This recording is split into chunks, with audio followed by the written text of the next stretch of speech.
Selamat malam dan selamat sejahtera untuk kita semua.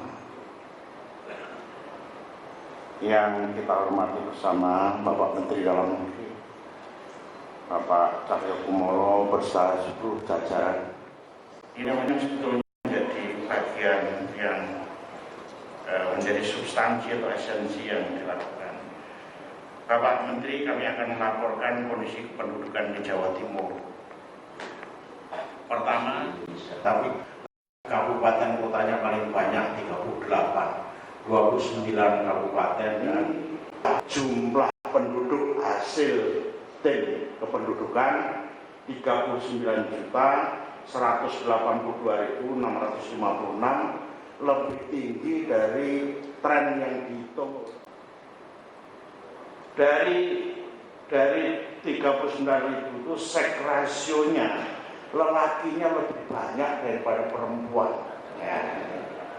Mengapa? Karena umur perempuan lebih tinggi daripada umur lelaki. Jadi memang kelebihan lelaki ini sedikit perempuan ini, lelakinya juga sudah tua-tua semua. Jadi tidak ada yang muda. Jadi seks rasionya 50,2. Pertumbuhan kita masih jauh lebih rendah dari pertumbuhan nasional. Di LPP-nya 1,49. Ini 0,0. Jenderal Kepolisian dan Pencatatan Sipil. Penyerahan diawali kepada Kabupaten Blora, Kabupaten Temanggung,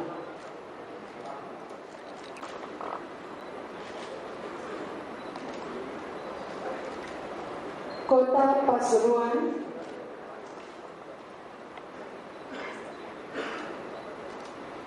Kota Mojokerto, Bantul. Rumah juga.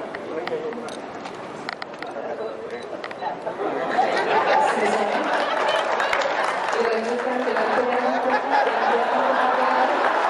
Sini Pak.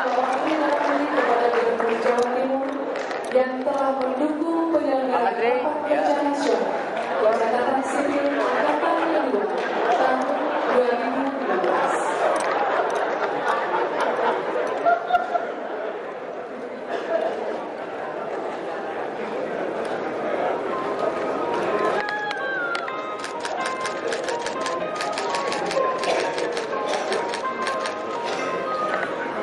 Selesai. Warahmatullahi wabarakatuh. Selamat malam, salam sejahtera untuk kita semuanya. Om Swastiastu. Ini masih jam 8:04 tidur, maka mohon izin kepada semua yang hadir, mohon diperpanjang waktu saya menyampaikan sambutan yang minimal 2 jam.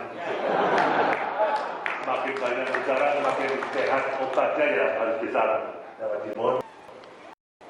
SKPD juga yang saya hormati, Pak Dirjen, Dukcapil, dan segenap pejabat Eselon 2 yang saya hormati. Tentunya menjadi perhatian tidak hanya Bapak Presiden, tapi juga Pak Gubernur, seluruh matra TNI, kepolisian, kejaksaan, dan elemen-elemen birokrasi mulai dari pusat sampai daerah, juga seluruh masyarakat.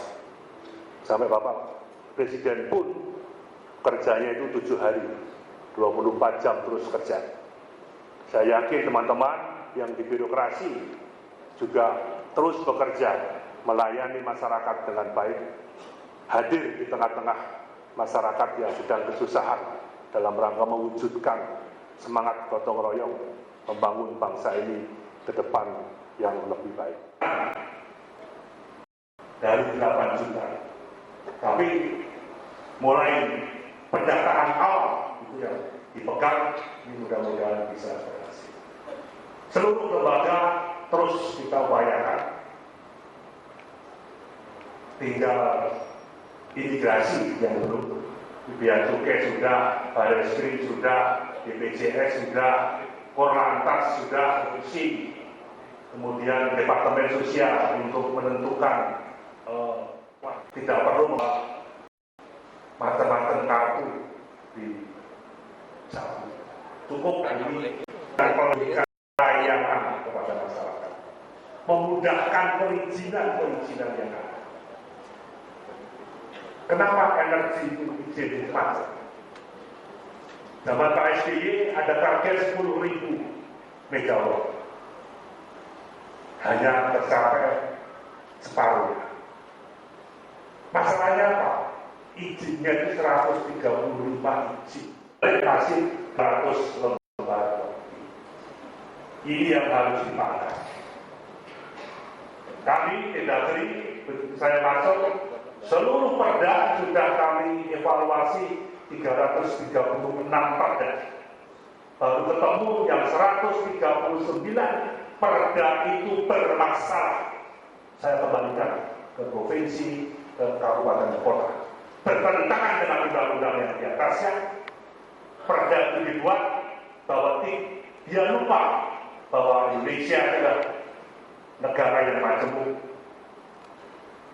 Indonesia bukan negara agama. Tapi banyak perda-perda yang terkait dengan agama tertentu. Majemuk, seluruh suku, agama, golongan, semua ini menjadi satu warga negara Republik Indonesia yang mempunyai hak yang dalam terkekang. Sekarang sedang diungkap. Ini kan satu rekor tahun ini.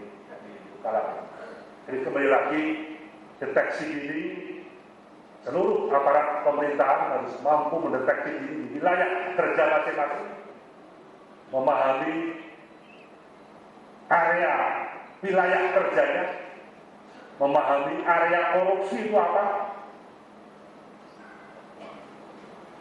Pak Kajati, Pak Polisian sudah pegang area rawan korupsi di bidang ekonomi dan negara yang berkepribadian sebagai bangsa Indonesia. Sekian, terima kasih. Sekali lagi, Bapak Gubernur, Pak Panglima, seluruh forum pimpinan daerah, Pak Dirjen, teman-teman pers, dan semua yang hadir. Terima kasih atas acara pada hari ini. Terima kasih pada Pak Gub memberikan fasilitas semuanya. Mudah-mudahan teman-teman bisa, kalau kita ke Solo kan batik tulis, batik cat. Oh, kalau di sini batik yang punya batik yang paling mahal. Ya, kalau Madura itu batik yang bagus, batik yang paling mahal. Sekian, terima kasih. Wassalamualaikum warahmatullahi wabarakatuh. Terima kasih.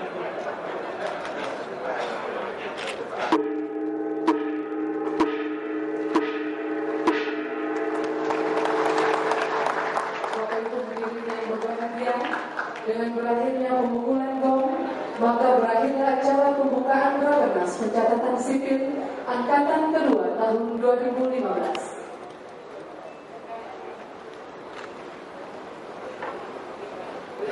Kepada rekan-rekan orang, doorstop di ruang tengah Gedung Negara Gerahadi.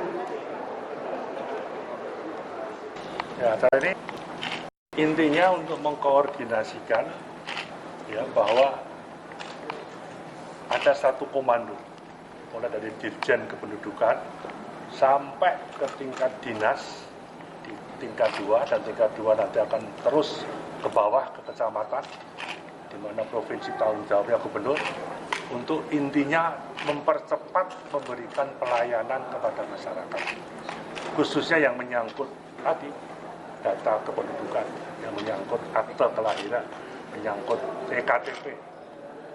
Jatim itu dari yang padat penduduk, tapi sudah mampu 72%, 75,85 meningkat.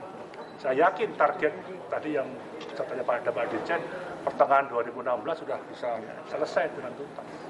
Nah, semua karena apapun negara harus memberi jaminan kepada seluruh warganya bahwa ada data sebagai warga negara Indonesia yang dia terdata rapi untuk keperluan seluruh Indonesia. Kemarin itu sudah 8 tingkat.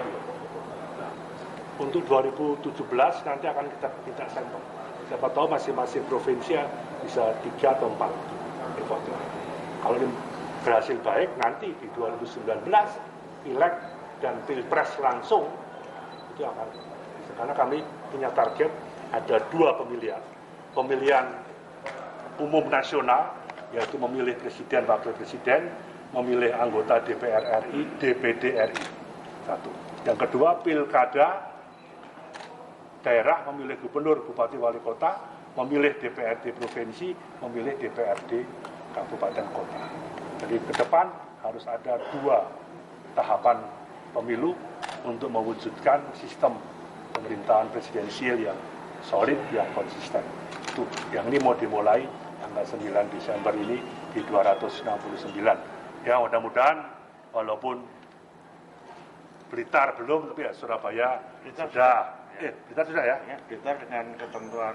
Ya kemarin kan ada dengan ketentuan MK ini kan harus siap. Jadi TTU, Blitar dan Tasikmalaya akhirnya semua ikut karena satu pasang calon juga hak politik, hak konstitusionalnya harus dijamin. Lengkap 269, KPU sedang mempersiapkan perubahan peraturan KPU-nya, segera dikonsultasikan dengan DPR, pemerintah ikut apa yang akan diputuskan antara DPR dengan KPU. Termasuk kami mengapresiasi pada MK yang akhirnya membuat keputusan yang final dan mengikat, memberi kesempatan kepada daerah yang hanya satu pasang calon. Nah, fenomena ini nanti akan kita perbarui untuk merevisi kembali Undang-Undang Pilkada, merevisi Undang-Undang Partai Politik, merevisi Undang-Undang Pemilu untuk pemilu serentak 2019 dengan DPR. Ada proses kaderisasi kalau itu harus ada. Ya, tugas partai politik, tugas teman-teman pers, tugas perseorangan untuk melakukan evaluasi. Cukup ya, itu aja. Bentar, Pak.